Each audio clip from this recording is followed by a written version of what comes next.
Thank you very much. Shabbat Shalom. Greetings to you all. Now, I hope you all got to enjoy the super new moon, which occurred on the 25th.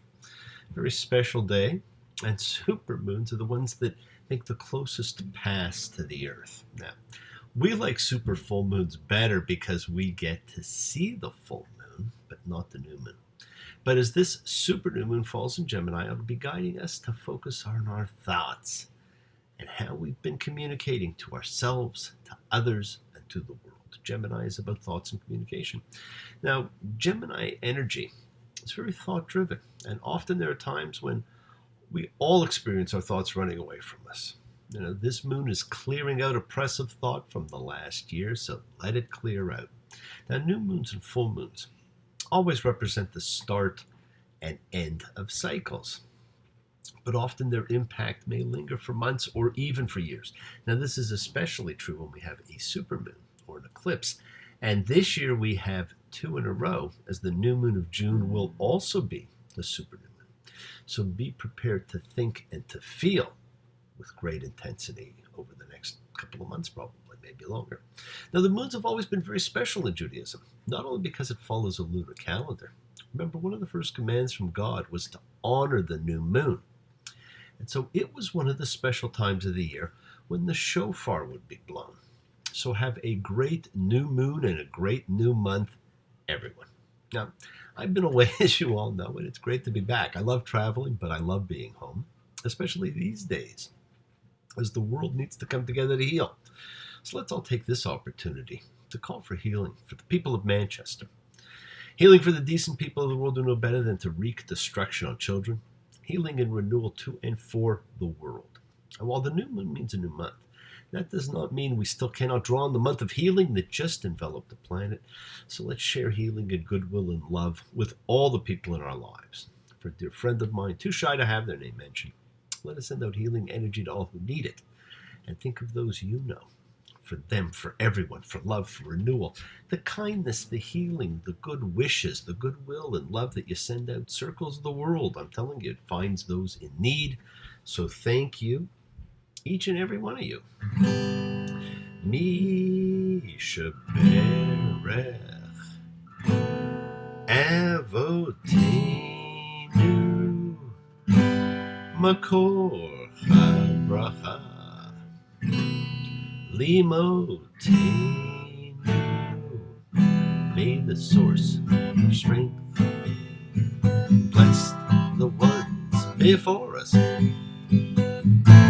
us find the courage to make our lives a blessing. The renewal of body,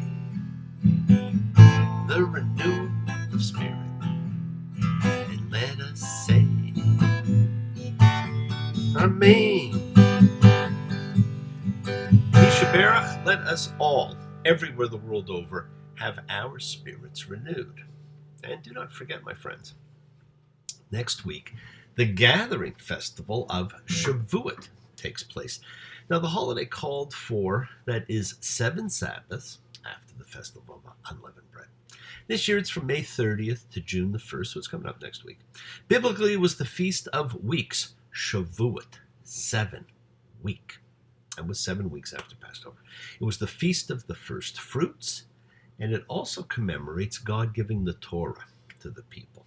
And when we talk about the Torah, we refer really to the Decalogue, the Ten Commandments. Now, it is also the holiday in which the book of Ruth is read. And that is one of the 5 megalot, or scrolls, in the Tanakh. Not that long ago, we read the book of Esther, another of the 5 megalot. And Ruth is read because Ruth was the maternal start of the line of King David, and because Ruth is the story of following faith.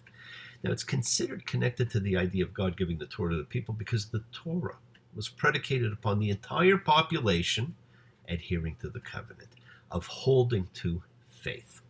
So the themes of Ruth and the giving of the Torah are connected. So what can you do to honor this festival? Well, since it is the Feast of First Fruits, it's about the first new harvest after the slumber of winter. So honor the green and the growth of life. Take a walk in nature's home. Go fishing, play golf, go hiking. Acknowledge the beauty of newness. Read the Decalogue, the Ten Commandments, which you will find in Exodus 21 to 17. Hey, it's not that long, and it teaches you everything you need to know to honor the spirit of creation, which honors the environment, yourself and your roots and your fellow travelers on this orb. And finally, read the book of Ruth. It's not that long. You listen to Esther every year, so why not Ruth? The story of devotion, faith, decency, and humanity. And if you want to be confused a little bit even more, then read some of the Book of Jubilees, which I think is an incredible book.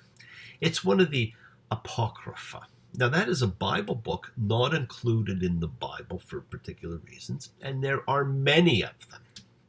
You can buy huge volumes and read them all. And if any other book should have been in the Bible, then this is it. The Book of Jubilees is fantastic. Now, it lists Shavuot as being a week later, and it does it through this mathematical formula connecting the holiday to the date coinciding with the first rainbow, which was supposed to have been the 15th of Sivan. Any way you think of it, friends, this is one of the three gathering festivals called for, the special times that God directed the people to observe. It is a coming together festival. And it is the coming together as friends, as a chavura, fellowship, joining to express our nature of kindness, compassion, and energy of sharing of thoughts, feelings, and hopes and dreams and wishes that unites us all, coming together every week in this community house of spirit, Beth Ruach. So once again, please do go ahead and invite everybody you know, physically, spiritually, to gather and share from Psalm 133, the Hine Matov. Come together. Hine Matov U'Manai Shevet Ahikam Yahad. Hine Matov U'Manai Shevet Ahikam Yahad.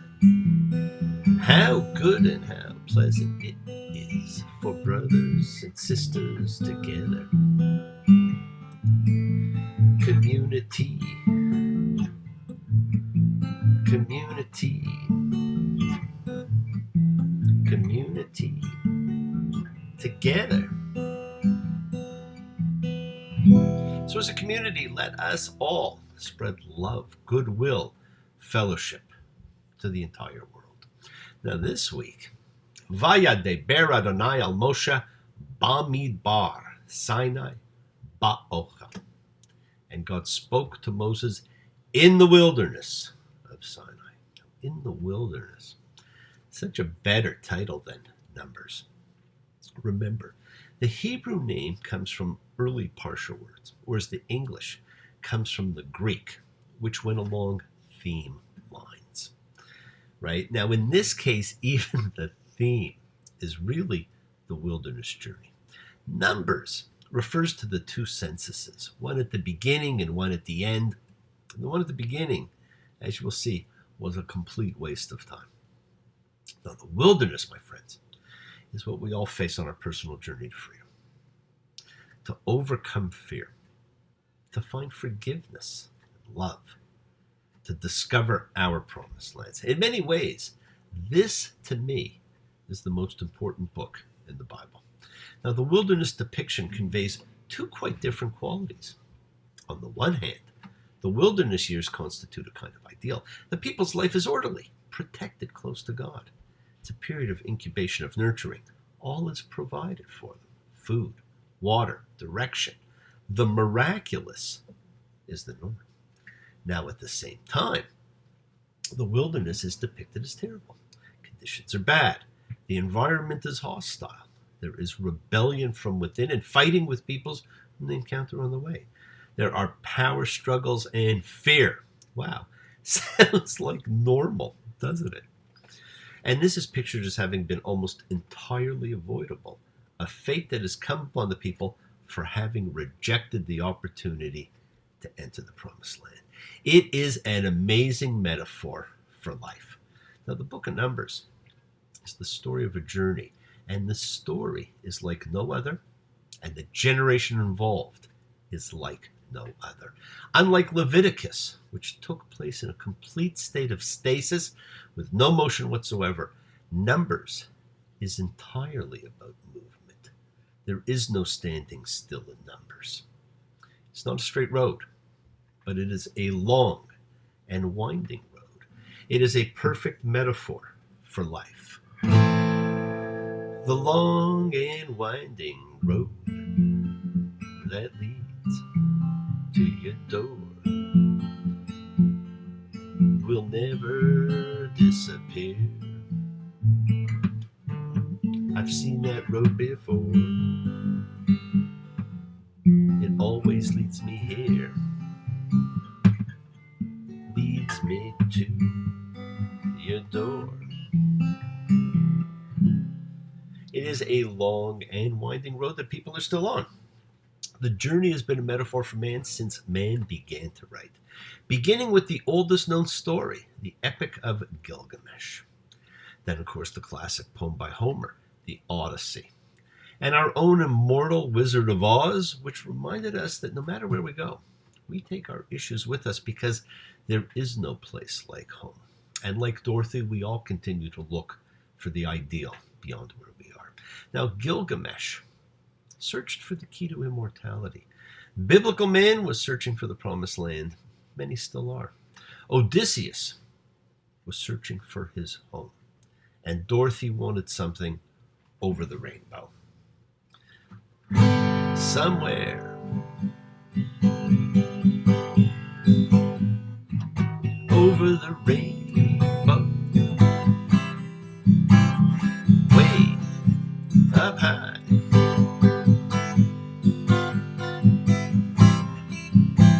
there's a land that I heard of once in a lullaby.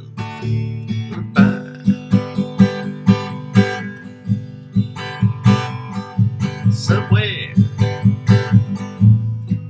over the rainbow,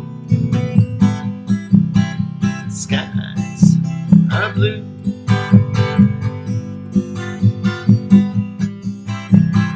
and the dreams that you dare to dream really do come true. Now, who doesn't dream of blue skies where hopes, dreams, and wishes all come true? Certainly we all do, my friends. The journey can be the experience of an individual or a group. Here it is both. It's the people of Israel's journey from Sinai to the border of Canaan, from the site of establishment of the covenant to the place where it is to be fulfilled. And it is Moses' journey from Mount Sinai to Mount Nebo, from the place where he has seen God to the place of his death. This is an entire nation in movement, with a visible miracle, the column of cloud and fire, and miraculous feeding, manna, happening in their presence at all times over a span of nearly 40 years. It is the only age in the Bible in which miracle is a daily fact of life. Now, never mind in the Bible, it's the only time in history. Now, there's a destination anticipated in the future, in which some will participate and some will not. In fact, only 2 of the 650,000 males will still participate. And the people represent all aspects of man. Their mentality coming into this is a mentality of slaves. There are various groups and individuals among them, dissenters, riffraff, with an interest in positions of leadership. Now, the story is about the people and God, but it is focused more than ever on Moses, his personality, and especially his conflicts. And it is your story and your journey. It begins almost as a continuation of Leviticus. The priestly writer's enthusiasm for pageantry is manifested in this great initial roll call of the tribes as the book begins and ends.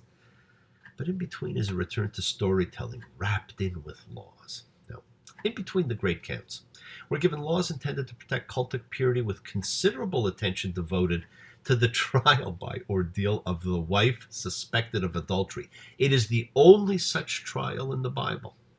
And to the Nazarites' vow of abstinence. Now, the Israelites, Sinai behind them, are on the move, engaged here in the reconnaissance mission of the 12 spies. And that will become imminent 40 years later in narrated time. And they're not really spies, but that's what they're referred to as. Now, we're repeatedly reminded of the passing of generations as the story carries us to the border of the promised land. It never crosses over. After the incident of the spies, which we'll talk about, the entire adult generation that came out of Egypt is fated to die before the promise of the land can be realized. It's not just the journey to freedom that is written here, because in many ways this text associates movement with trouble. So there's the reality of it. We see the representations of a motley crew of malcontents, a mob churning with complaints and frustrated desires, impatient under Moses' leadership, fed up with the hardships of life in the wilderness, even though they're given everything, and nostalgic for the material comforts of life in Egypt. Now, the people bitterly protest its misery in the wilderness or Moses' leadership, or both. Now, God's wrath flares against the people, expressing itself in some sort of blight that decimates the Israelite ranks. Moses intercedes in two particular instances after God actually threatens to wipe out the entire people and to begin anew with Moses, and God relents. Most of the time, I'm clear focused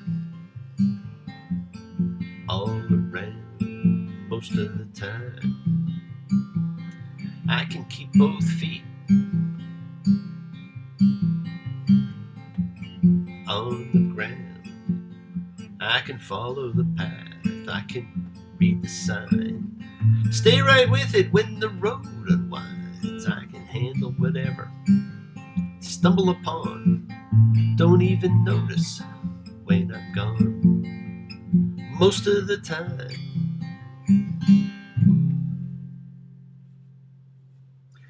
Do you notice when you've drifted from the spirit of your life? Most of the time, some of the time, none of the time. Now, the two most striking episodes of Israelite resistance are the story of the spies, who report the fabulous bounty of the land but despair of conquering it, and the story of the mutiny led by Korah. They're both fantastic stories, and we're going to be talking about them in the following weeks.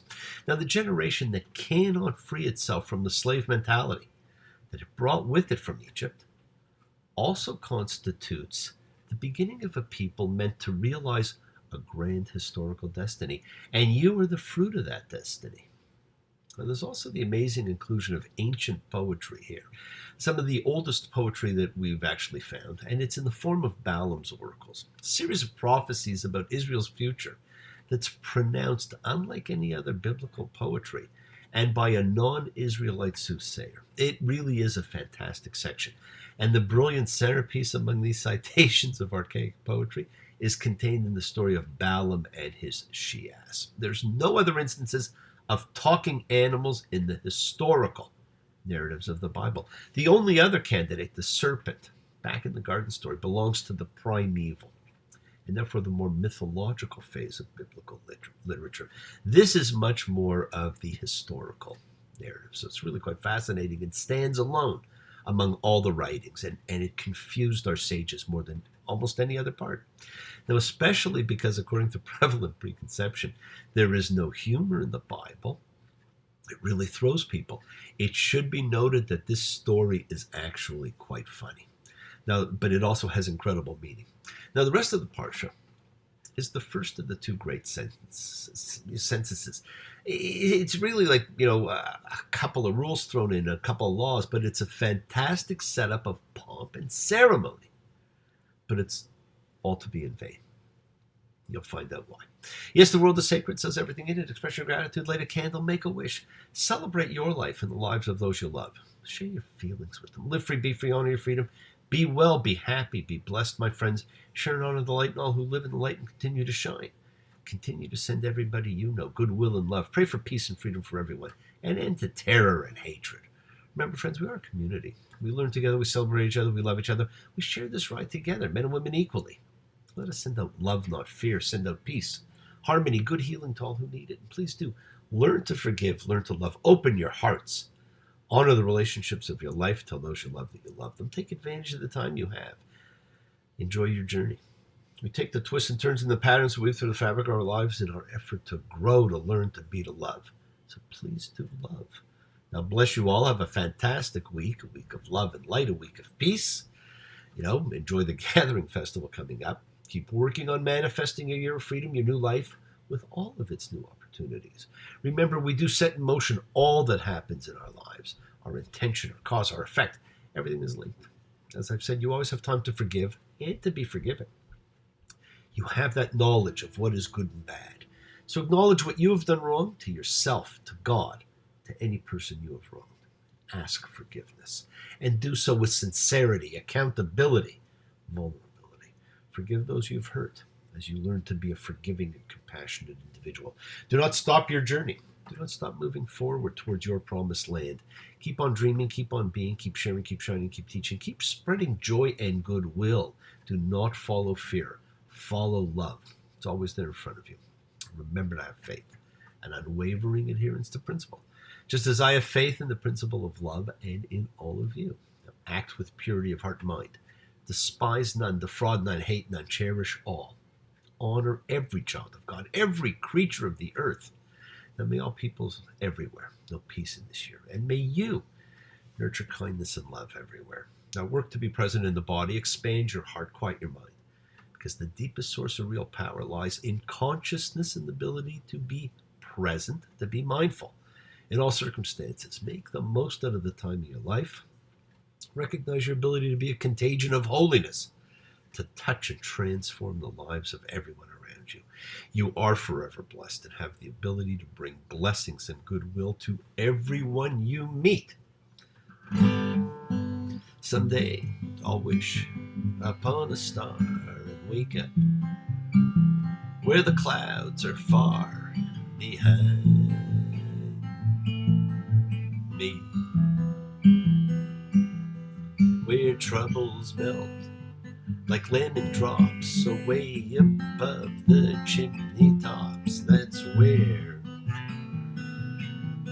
you'll find me. Now, do not stop reaching for your individual rainbows, my friends. Enjoy life. Spread the blessings of God. Embrace love, not fear. Forgiveness, not anger. Be there for someone because someone is always there for you, whether you know it or not. Be happy, be healthy, be helpful, be kind, be loving. Until next time, Shabbat Shalom. Blessings to you all. Have a fantastic Shavuot.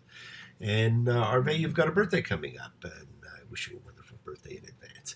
Take care, friends. See you all soon. Take care. Bye.